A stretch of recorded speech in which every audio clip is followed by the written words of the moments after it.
Hello students, आज हम लोग पढ़ने वाले हैं डैट का प्रयोग रिलेटिव प्रोनाउन के रूप में। तो हम लोग देखेंगे कि डैट का प्रयोग रिलेटिव प्रोनाउन के रूप में कब, कैसे और कहाँ कहाँ किया जाता है। यदि अभी तक आप हमारे इस चैनल को सब्सक्राइब नहीं किए हैं तो अवश्य कर लें, ताकि आप तक हमारे प्रत्येक वीडियो की सूचना पहुंचती रहे।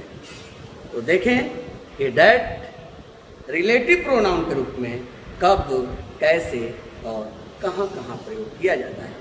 Usage of that.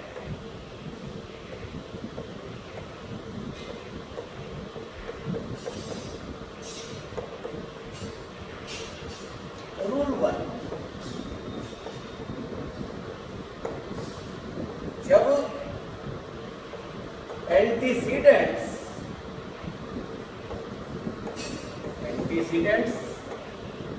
पूर्ववर्ती, जब एंटीसीडेंट ह्यूमन बीइंग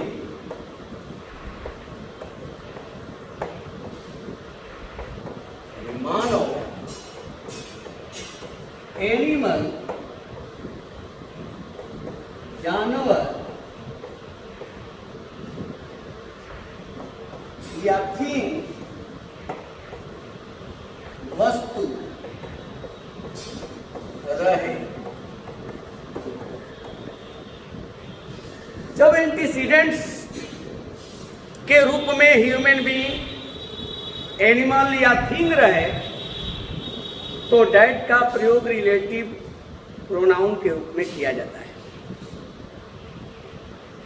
जब देखें एंटीसीडेंट्स तो जानते ही आप कि रिलेटिव प्रोनाउन के पहले आया हुआ वह नाउन या नाउन इक्विवेलेंट जिनको रिलेटिव प्रोनाउन रिलेट करता हो, उसके साथ संबंध दिखाता हो, वो एंटीसीडेंट्स कहलाते हैं।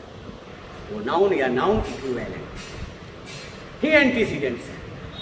तो जब हम देख लेते हैं कि एंटीसीडेंट्स के रूप में ह्यूमन बीइंग है या एनिमल है या थिंग है तो हम डैट लेते हैं। आप ये भी सोच रहे होंगे कि हम तो ह्यूमन बीइंग के लिए हु या हुम लेते हैं और एनिमल और थिंग के लिए विच लेते हैं। तो आपका सोचना बिल्कुल सही है। ह्यूमन बीइंग अगर एंटीसीडेंट है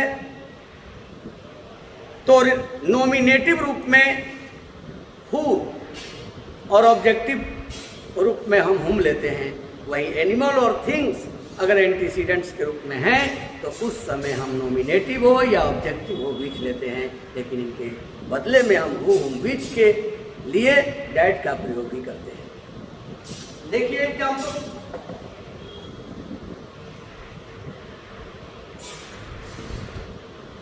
यदि आप कहते हैं कि दिस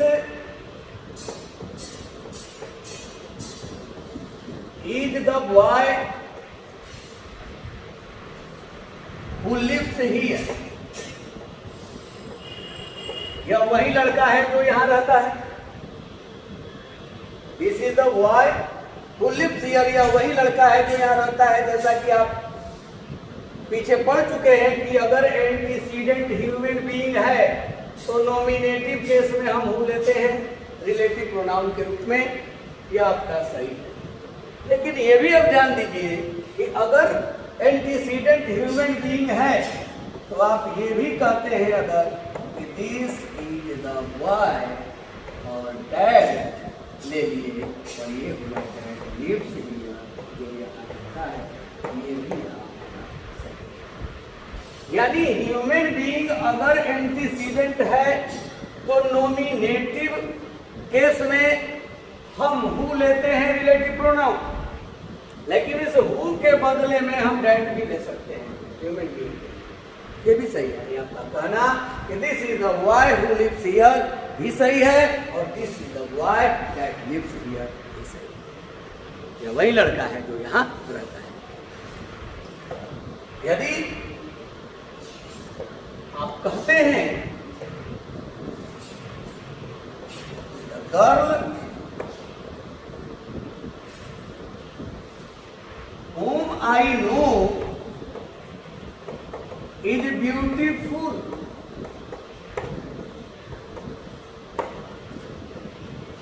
लड़की जिसको मैं जानता हूं सुंदर है,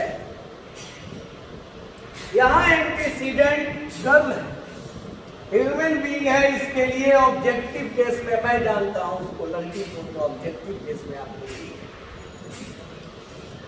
करेक्ट। लेकिन जब एंटीसीडेंट ह्यूमन बीइंग है तो आप इस ऑब्जेक्टिव केस में भी डेट ले सकते हैं। आप ये भी कहेंगे the girl that I know is beautiful, यानी एंटीसीडेंट अगर ह्यूमन बीइंग है, मानव है, तो नॉमिनेटिव केस में आप हु लेते हैं और ऑब्जेक्टिव केस में हुम लेते हैं।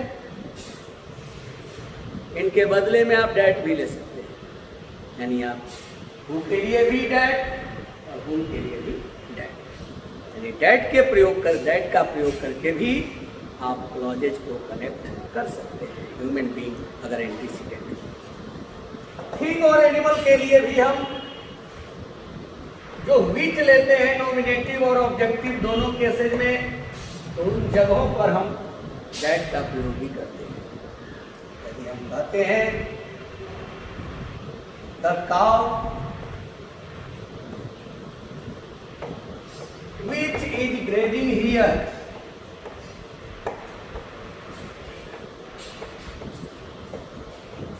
इज माइन,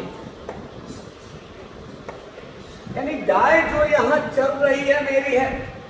ये विच हमने नॉमिनेटिव केस के रूप में लिया क्योंकि काउ जो एंटीसीडेंट है वो एनिमल है और एनिमल के लिए विच होता है। आप ये कहें कि the cow that is grazing here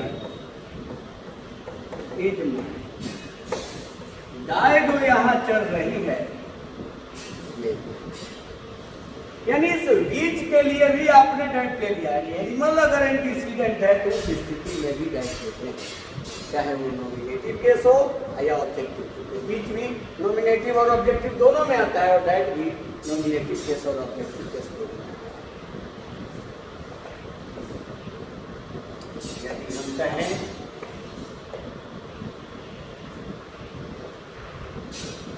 this is the car which I want to sell, यह वही कार है जिसे मैं बेचना चाहता हूँ। ये बीच आया क्योंकि कार थिंग है, वस्तु है, और वस्तु के लिए बीच का प्रयोग होता है। लेकिन यहाँ ये भी आपने सीखा कि अगर एंटीसीडेंट थिंग हो तो आप इस बीच के बदले में दैट का प्रयोग भी करेंगे। आप कहेंगे this is the car that I want to sell, वही कार है जिसे मैं बेचना चाहता हूं। तो ये आपने सीखा कि ह्यूमन बीइंग के लिए, एनिमल या थिंग के लिए हम दैट का प्रयोग नॉमिनेटिव और ऑब्जेक्टिव केस दोनों में करते हैं, यानी हुम और विच के बदले में हम दैट कहें अगर सिंपल शब्दों में तो प्रयोग कर सकते हैं। लेकिन ध्यान रखना होगा इस नोट को भी, तो इस नोट के बिना काम चलने वाला नहीं। ये नोट को ध्यान में रखना होगा। दैट का प्रयोग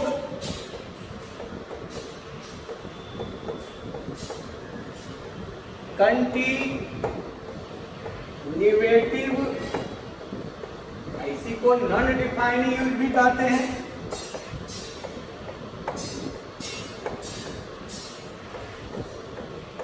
में नहीं होता।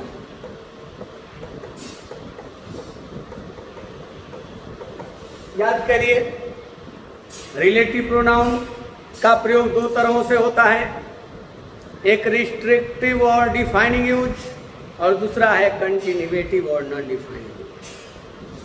तो ये जो डैट आप देखिए कि हु और हुम के लिए और विच के लिए भी जो डैट आया, तो केवल रिस्ट्रिक्टिव और डिफाइनिंग यूज में ही आ सकता है। दैट कभी भी कंटिन्यूएटिव और नॉन डिफाइनिंग यूज में नहीं आ सकता है, यानी कॉमा वाली स्थिति में डेट नहीं होगी। आप केवल रिस्ट्रिक्टिव और डिफाइनिंग यूज में ही डेट का प्रयोग हूम विच के लिए कर सकते हैं। ह्यूमन बीइंग एंटीसीडेंट हो तब, या एनिमल या थिंग एंटीसीडेंट हो तब आप डेट का प्रयोग कर सकते हैं, लेकिन केवल डिफाइनिंग यूज में। कंटिन्यूएटिव और नॉन डिफाइनिंग यूज में या वही कॉमा, जिनके पहले कॉमा होता है रिलेटिव प्रोनाउन के पहले, वही तो कंटिन्यूएटिव या नॉन डिफाइनिंग यूज होता है, जो अपने एंटीसीडेंट को रिस्ट्रिक्ट या डिफाइन नहीं करते हैं, बल्कि उसके बारे में और अतिरिक्त जानकारी देते हैं, वही नॉन डिफाइनिंग यूज है, वही कंटिन्यूएटिव यूज है। और इसमें डेट नहीं होता है। डेट केवल रिस्ट्रिक्टिव और डिफाइनिंग यूज होता है, नॉन डिफाइनिंग यूज में डेट नहीं होता है। तो यदि ये आप कहते हैं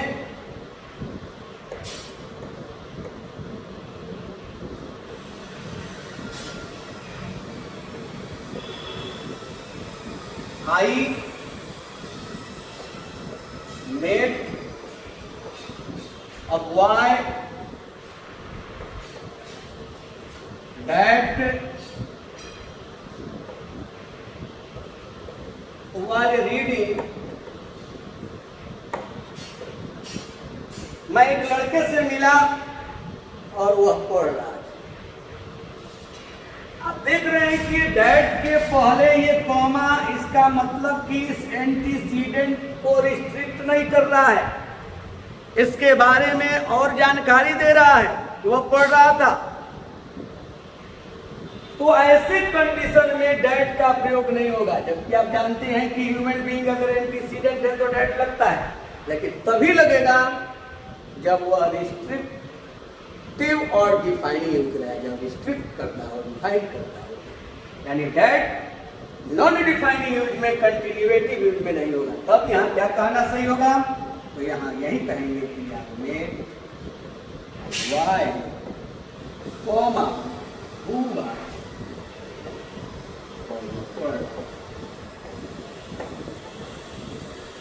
यानी ऐसे कंडीशन में हु ही प्रयोग करेंगे। तो ये समझ गए होंगे कि रिस्ट्रिक्टिव और डिफाइनिंग यूज रहे तो उस समय आप हु हुम विच के लिए डेट भी लगा सकते हैं, लेकिन अगर वही नॉन डिफाइनिंग यूज रहे, कंटिन्यूएटिव यूज रहे, कॉमा वाला रहे, तो उस स्थिति में आप हु हुम विच का प्रयोग करें। ह्यूमन बीइंग के लिए नॉमिनेटिव केस में हु और ऑब्जेक्टिव केस में हुम, एनिमल और थिंग के लिए नॉमिनेटिव और ऑब्जेक्टिव दोनों में जो है कि विच, या हम इनके बदले में डेट का प्रयोग भी करते हैं, लेकिन कंटिन्यूएटिव और नॉन डिफाइनिंग यूज में हम डेट का प्रयोग नहीं करेंगे। यहाँ जब करेंगे तो हम विच करेंगे, ये ध्यान रखना होगा। यानी जो डिफाइनिंग यूज था उसमें तो आपका ठीक है, ह्यूमन बीइंग और एनिमल और थिंग के लिए डेट का प्रयोग करना होम विच के बदले, लेकिन नॉन डिफाइनिंग में आपको होम विच ही प्रयोग करना है, डेट का प्रयोग नहीं करना। आगे रूल देखते हैं। रूल 2,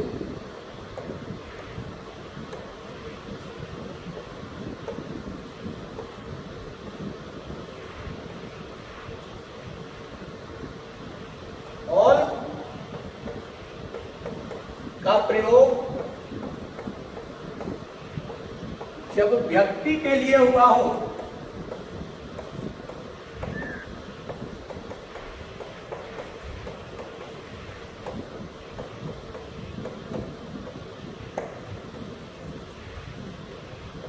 तो हु या दैट का प्रयोग होता है।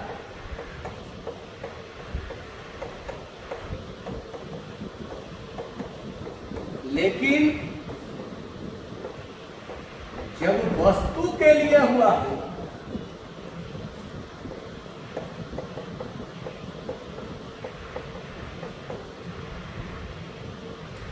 जब वस्तु के लिए हो तो केवल दैट का प्रयोग करते हैं।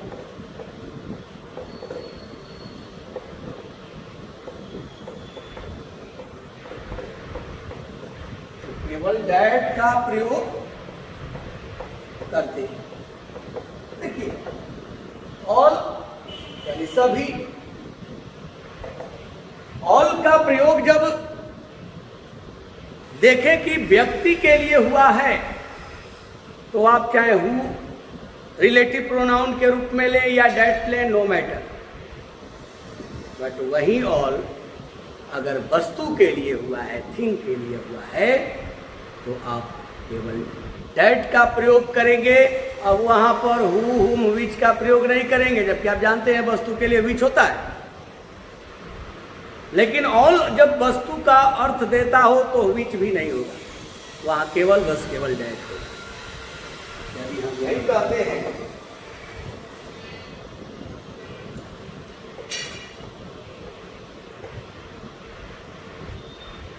कि all blank live here are honest,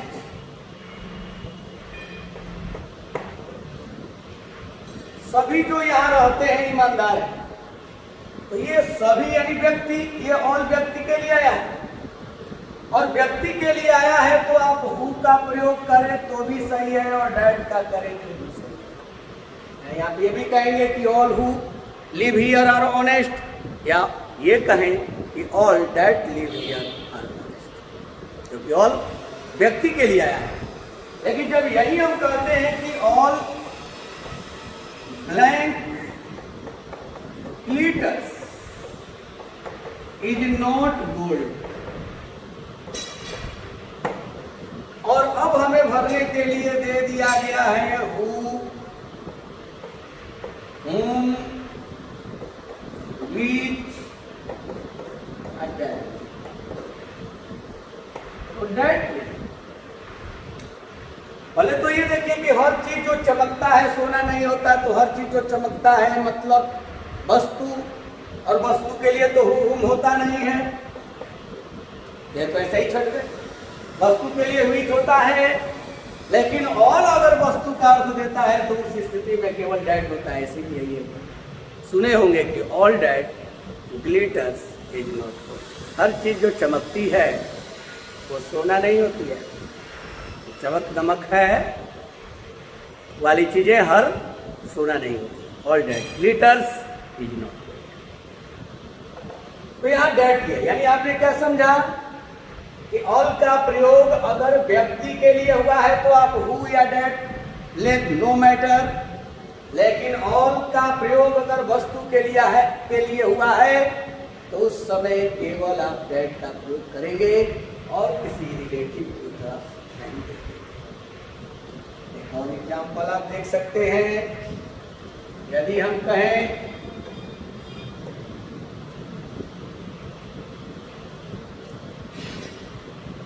I spent all the money, और यहां हमने दे दिया ब्लैंक आई, जो सारा पैसा खर्च कर दिया जो मेरे पास था। मेरे पास जो भी पैसा था सारा मैं खर्च कर दिया। अब यहाँ हमें भरना है, बताइए हम हूँ तो मनी है, मनी के लिए तो हम ऐसे भी हूँ और हम तो ले नहीं सकते हैं, ना हम लेंगे ना हम लेंगे। हाँ जरूर है, मनी के लिए हम बीच लेंगे क्योंकि वस्तु है, और डेट भी लेते हैं, लेकिन ऑप्शन में तो ये दोनों है, बीच भी है और डेट। तो आप देखें कि इस मनी के पहले आपको ऑल द मनी है, सारा पैसा, और ये ऑल आया है किसके लिए, व्यक्ति के लिए कि वस्तु, मनी यानी वस्तु। तो अगर ये ऑल का प्रयोग वस्तु के लिए हुआ हो तो ऐसे कंडीशन में केवल बस केवल आप डेट का प्रयोग करें। समझ गए होंगे कि ऑल अगर व्यक्ति के लिए है तो आप हु या डेट का प्रयोग करें। अगर वही ऑब्जेक्टिव केस है तो हम भी ले सकते हैं हु के बदले में। लेकिन अगर वस्तु के लिए ऑल आया है तो उस समय केवल डेट, विच नहीं। अब आगे देखिए,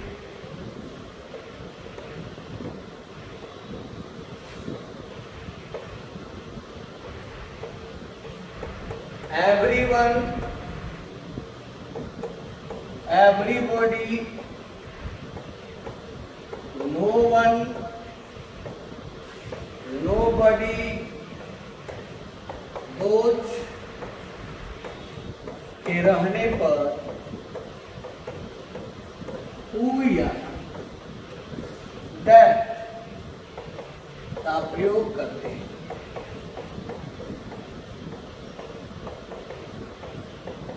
जब ये देख लीजिए कि एंटीसीडेंट के तौर पर एवरीवन है, एवरीबॉडी है, नो वन नोबडी है, दोज है, तो उस स्थिति में हम हु भी लेते हैं या डेट भी लेते हैं, क्योंकि ये व्यक्ति का बोध कराते हैं।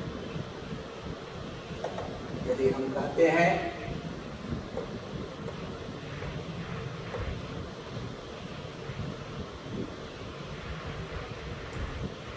everybody blank I know is on it. Everybody, प्रत्येक जिसको मैं जानता हूं ईमानदार है। तो आप ऐसी स्थिति में हु या डेट लेंगे, क्योंकि यहाँ पर हमको ऑब्जेक्टिव चाहिए तो हु लेंगे, हु का ऑब्जेक्टिव केस में हु होता है, अथवा हम डेट लेंगे। हम कहेंगे एवरीबडी whom I know या एवरीबडी डेट I know। यदि हम कहते हैं कि those blank are sitting here are my friends।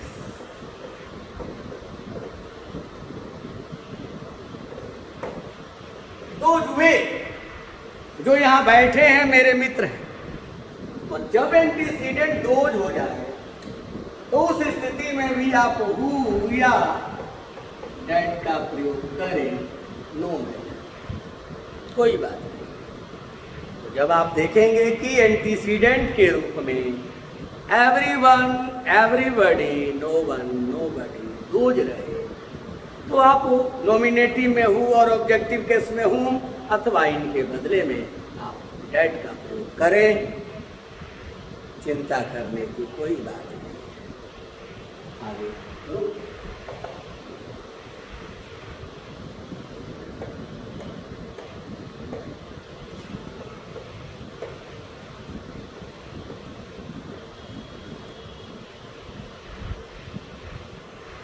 everything,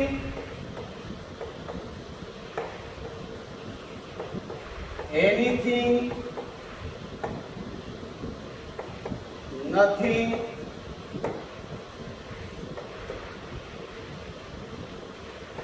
any, few, little,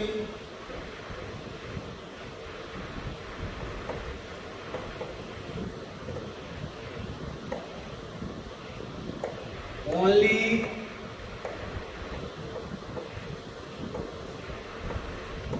के रहने पर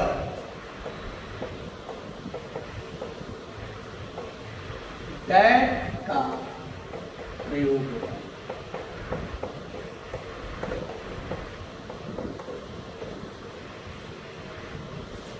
देखिए, जब आप देखेंगे कि everything, anything, nothing, any, few, little, the, only अगर है तो केवल डेट लेंगे। अब यहाँ हम हु, विच को सोचेंगे नहीं। इसके लिए केवल डेट रिलेटिव प्रोनाउन के रूप में लेंगे। कब? जब एवरीथिंग हो, एनी हो, नथिंग हो, एनी हो, फ्यू हो, लिटिल हो, द, ओनली अगर लगा हो, तो उस स्थिति में रिलेटिव प्रोनाउन के रूप में केवल डेट को ही लेना है। आपको हु, विच की तरफ नहीं देखना है, नहीं देखना है। देखिए, यदि दिया गया है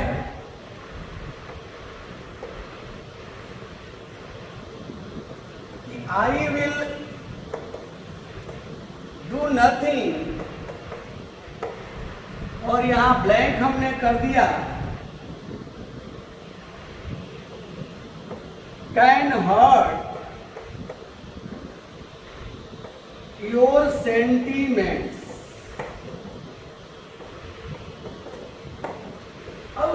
देना है बताइए। ऑप्शन के तौर पर हम दे रहे हैं हु, whom, which, डेट लेना है। क्यों? क्योंकि एंटीसीडेंट नथिंग है। आई विल डू नथिंग, मैं अवश्य कुछ नहीं करूंगा, यानी ऐसा कुछ नहीं करूंगा जो आपके सेंटिमेंट्स को, आपकी भावनाओं को हर्ट कर सकता हो, चोट पहुंचा सकता हो। यानी मैं अवश्य कुछ नहीं करूंगा जो आपकी भावनाओं को हर्ट कर सकती हो, चोट पहुंचा सकती हो, ऐसा नहीं करूंगा। तो आप देख रहे हैं कि ये नथिंग आपका एंटीसीडेंट है, और जब नथिंग हो, एवरीथिंग हो, एनीथिंग हो, ये अगर एंटीसीडेंट है तो बस दैट लेना है और किसी को नहीं सोचना है। समझिए, यदि हम कहते हैं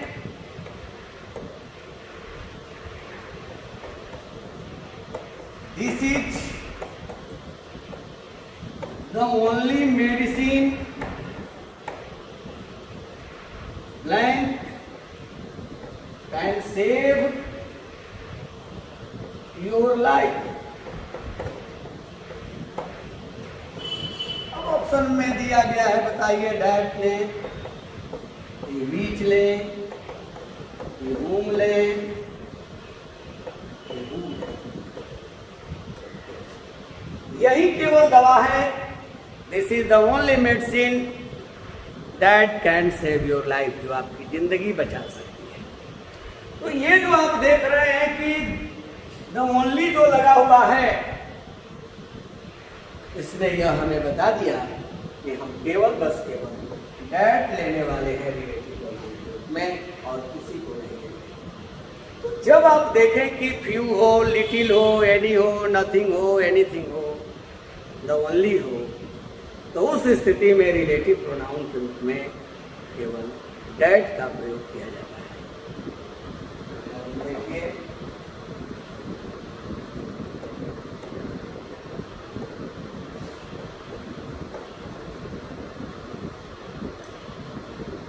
यदि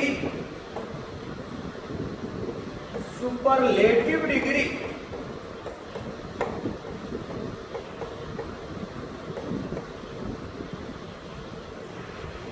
रहे तो दैट का प्रयोग होगा।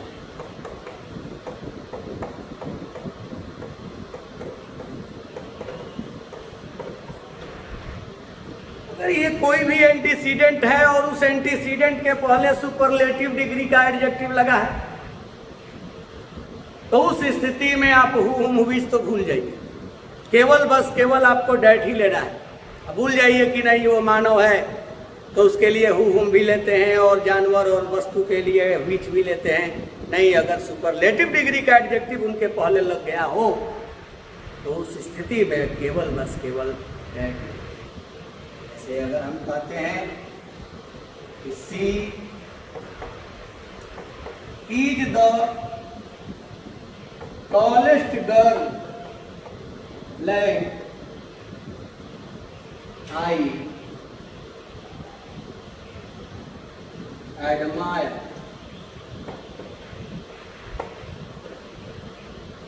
वह सबसे लंबी लड़की है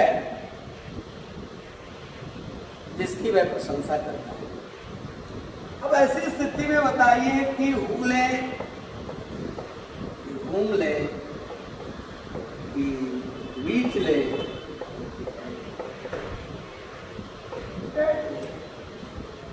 क्यों? जैसे गर्ल के लिए तो ऑब्जेक्टिव केस में आप घूम भी लेते हैं, अडल्ट भी लेते हैं, लेकिन ऐसे केस में जब ये सुपरलेटिव डिग्री लगा हो, ये जो टॉलेस्ट है वो सुपरलेटिव है, टॉल, टॉलर, टॉलेस्ट, वैसे कंडीशन में केवल बस केवल हम दैट का प्रयोग करते हैं। अब हु बीच का प्रयोग नहीं करते हैं। कब? जब सुपरलेटिव डिग्री का एडजेक्टिव है।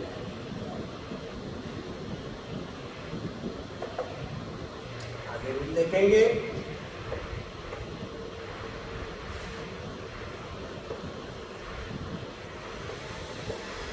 इंट्रोगेटिव प्रोनाउंस इंट्रोगेटिव प्रोनाउंस में भी हु है, हुम है, हुज है, व्हिच है, व्हाट है, इंट्रोगेटिव प्रोनाउन का काम करते हैं। इंट्रोगेटिव प्रोनाउंस रहने पर केवल दैट का प्रयोग किया जाता है।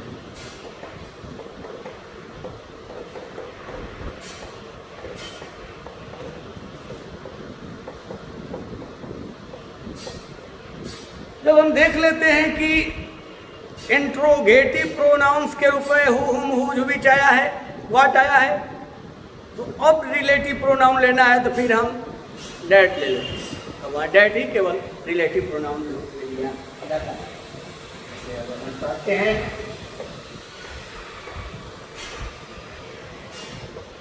Who am I blank should prohibit you from going there.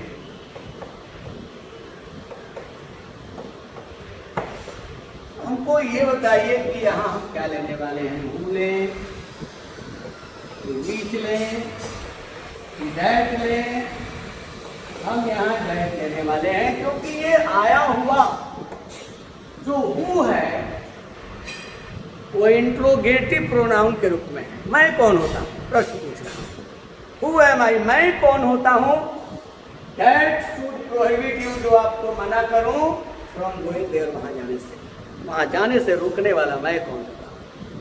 तो यहाँ जब हु देख लीजिए, हु, अगर ये इंट्रोगेटिव प्रोनाउंस के रूप में आए हैं प्रश्न पूछने के लिए और उसके बाद हमको रिलेटिव प्रोनाउन चाहिए तो केवल दैट लेते हैं। फॉर एग्जाम्पल देख सकते हैं, अगर हम कहते हैं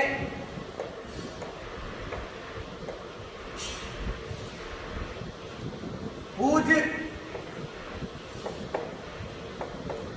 is this house blank looks beautiful.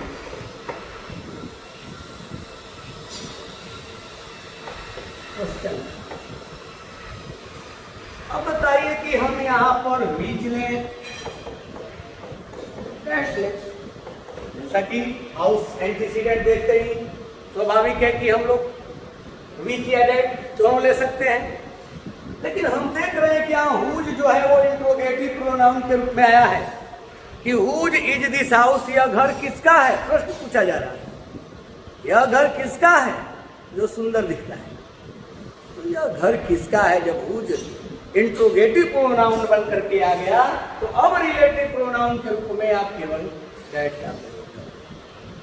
देखें कि हुज इंट्रोगेटिव प्रोनाउन का काम कर रहा है, प्रश्न पूछने में आ गया हु, हुम, हुज, व्हिच, व्हाट। तो ऐसे कंडीशन में रिलेटिव प्रोनाउन हमारा क्या होगा, दैट। दैट रिलेटिव प्रोनाउन का काम करता है। देखिए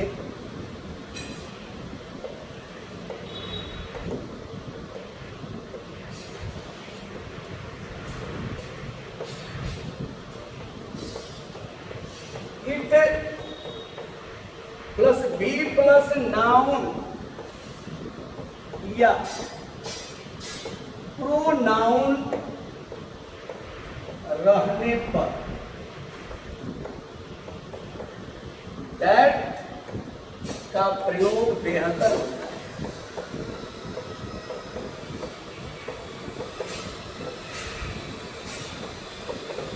अब it plus be plus noun या प्रोनाउन रहने पर दैट का प्रयोग बेहतर है। ऐसे हम हु, हुम का भी प्रयोग करते हैं, लेकिन दैट बेहतर है। अब देखिए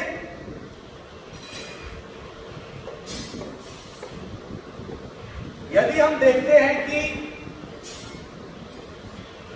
दे दिया गया है कि इट प्लस बी क्रिया हो गई, is are am was were, और इसके बाद अगर यहाँ प्रॉपर नाउन दिया गया है व्यक्तिवाचक संज्ञा,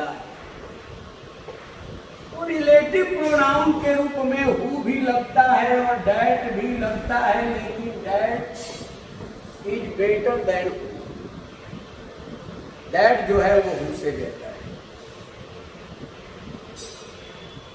यदि हम कहें कि इट वाज पंकज ब्लाइंड, यानी पंकज ही तो था तो यहां रहता था, लिव्ड हियर। पंकज ही तो यहाँ रहता था, यानी पंकज ही तो था जो यहाँ रहता था। तो ऐसे जब आपने देखा कि ईट है, बी क्रिया है और उसके बाद ये प्रॉपर नाउन है, तो आप यहाँ हु का भी प्रयोग करें डिनोमिनेटिव के साथ या डैड का प्रयोग करें। फिर भी बेहतर बताया गया है डैड ही। अगर हु और डैड दोनों ऑप्शन में आ जाए तो उस समय डैड ही लेंगे, यानी it was Pankaj dad lived here, who का भी प्रयोग करें। यही बी में कहा गया है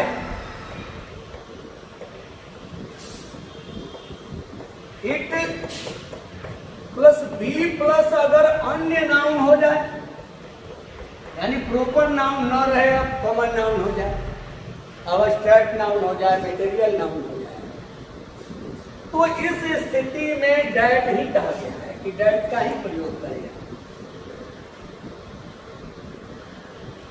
यदि हम कहते हैं कि इट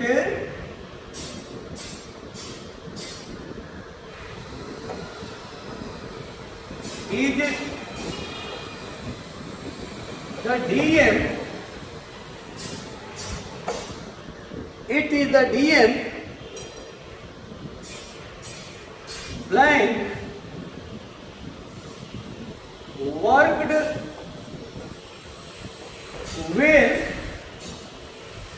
at Buxar। टेट का प्रयोग करना बेहतर होगा। डीएम ही तो है जो बक्सर में अच्छा काम किए थे, करते हैं बता दे तो सिंपल प्रेजेंट हो जाएगा। यानी it is the DM, DM ही तो है जो बक्सर में अच्छा काम करते हैं, तो it is the DM that works well at Buxar. तो यहाँ डीएम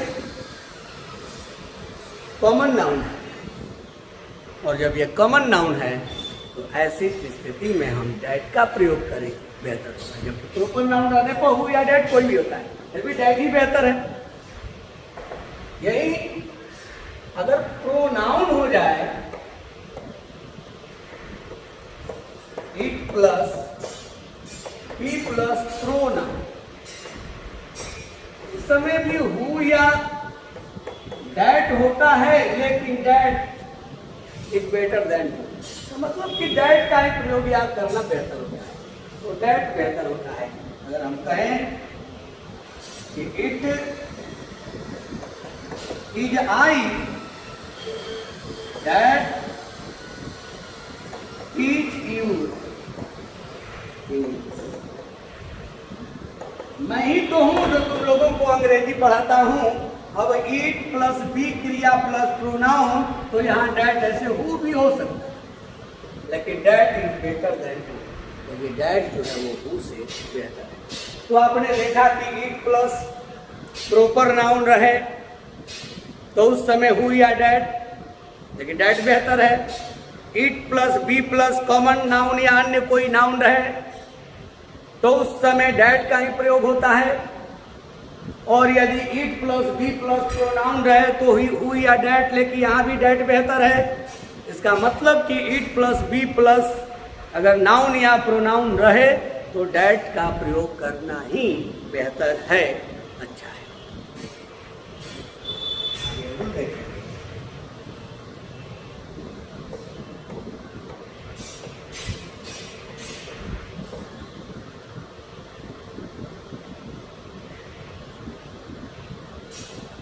The same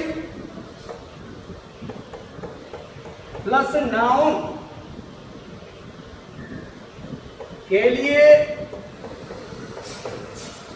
वर्ब स्पष्ट रहे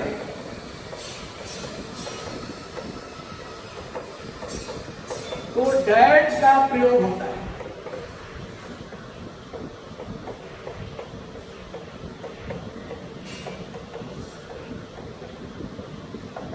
देखिए द सेम प्लस नाउन के लिए अगर लगे कि वर्ब स्पष्ट है, वर्ब दिया गया है, तो उस स्थिति में आप डेट का प्रयोग करें और किसी का नहीं।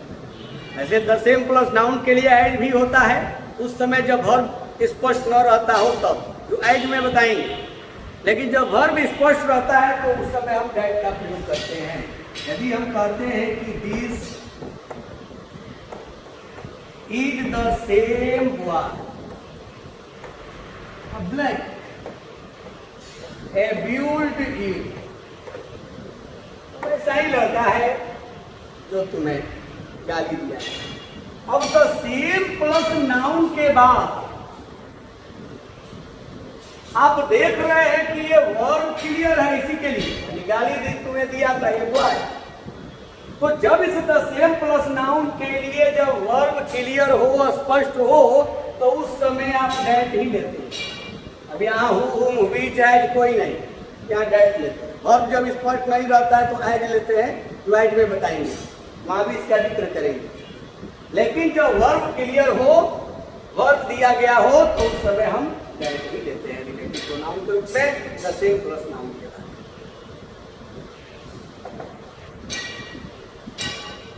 पहला रूल,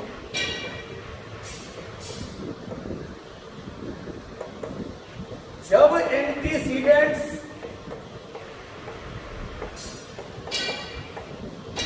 के रूप में ह्यूमन बीइंग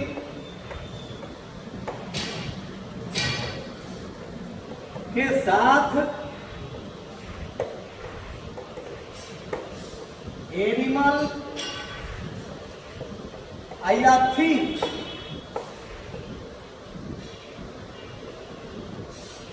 भी दिए गए हों,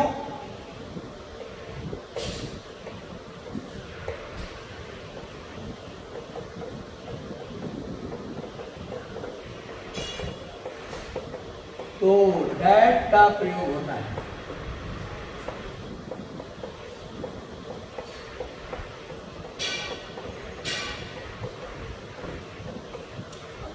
अगर एंटीसीडेंट्स दो हो जाए, एंड से जुड़े हुए हों, और अब उसमें एक ह्यूमन बीइंग है और उसके साथ साथ एक एनिमल है या थिंग है। हम तो आप जानते हैं कि ह्यूमन बीइंग के लिए हु या हुम होता है और एनिमल या थिंग के लिए व्हिच होता है, लेकिन दोनों है, ह्यूमन भी है और एनिमल या थिंग भी है, दोनों एंड से जुड़ा हुआ है और एंटीसीडेंट्स है, तो डेट ले लेना है, क्योंकि डेट तो सबके लिए होता है, ह्यूमन बीइंग के लिए भी होता है और एनिमल और थिंग के लिए भी होता है। देखिए यदि दे दिया गया है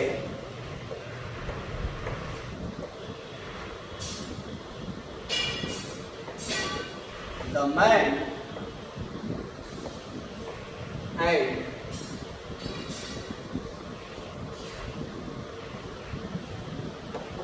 his cow plant I saw yesterday have been found dead. देखिए, आदमी और उसकी गाय जिनको मैं कल देखा वो मृत पाए जा चुके हैं। अब यहाँ एंटीसीडेंट मैन है तो ह्यूमन बीइंग, जिसके लिए नॉमिनेटिव में हूँ और ऑब्जेक्टिव पे से तो हम लेते हैं। अगर मैन देख के हम हूँ या डेड ले और लेके ही काऊ है तो हिच काऊ के लिए तो हम आएगा नहीं, वो आएगा नहीं, इसके लिए व्हिच होता है, नहीं तो डेड तो कॉमन हो गया। तो ऐसे कंडीशन में जब आप देखें कि ह्यूमन बीइंग भी रहे और एनिमल भी रहे या थिंग रहे, तो डेड यानी आप कहें the man and his cow that I saw yesterday have been found dead, यानी आदमी और उसकी गाय जिनको मैं कल देखा वो मृत पाए गए हैं, मरे हुए पाए गए हैं। और एक बात आपको ध्यान रखना होगा, प्रीपोजिशन प्लस डेट का प्रयोग नहीं होगा। जब लगे कि रिलेटिव प्रोनाउन के रूप में डेट है और इसके पहले प्रीपोजिशन है, यानी ऑब्जेक्टिव केस में प्रयोग करना है, क्योंकि प्रीपोजिशन के बाद आने वाला ऑब्जेक्टिव केस में होता है, तो डेट नहीं होगा। अब उस समय आप whom या which का ही प्रयोग करके बनाए। यदि हम कहते हैं कि this is the boy to that I talked yesterday,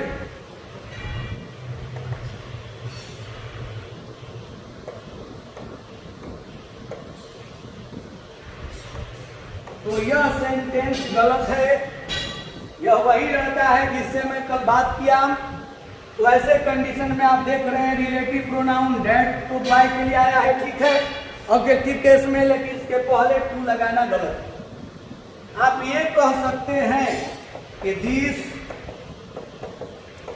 is the boy that I talked to yesterday. ये सही है। अगर टू उधर लेकर चले जाते हैं तो इस बॉय के लिए डेट ले सकते हैं, या आप ये कहें कि this is the boy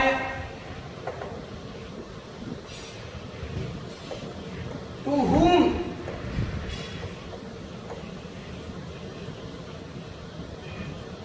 I talked yesterday। ये सही। यानी अगर y के लिए whom लिए ऑब्जेक्टिव केस में, तो इसके पहले अगर टू लगाकर बनाते हैं तो कोई दिक्कत नहीं, यानी प्रीपोजिशन लेते हैं तो ठीक है, लेकिन डेट के पहले नहीं ले सकते। डेट से बनाना होगा तो प्रीपोजिशन बाद में चला जाता है। तो this is the boy to whom I talked yesterday। ऐसे whom वाले में भी प्रीपोजिशन बाद में ले जा सकते हैं। आप ये कह सकते हैं कि this is the boy whom I talked to yesterday। यानी आपने क्या देखा कि टू प्लस डेट का प्रयोग नहीं करना है। जब डेट रिलेटिव प्रोनाउन का काम करता हो, ऑब्जेक्टिव केस में आया हो, तो उस समय हम टू और डेट एक साथ, यानी टू डेट कहने का मतलब कोई भी प्रीपोजिशन, केवल टू ही नहीं, किसी भी प्रीपोजिशन प्लस डेट का प्रयोग हम नहीं। समझ में आया? Thank you.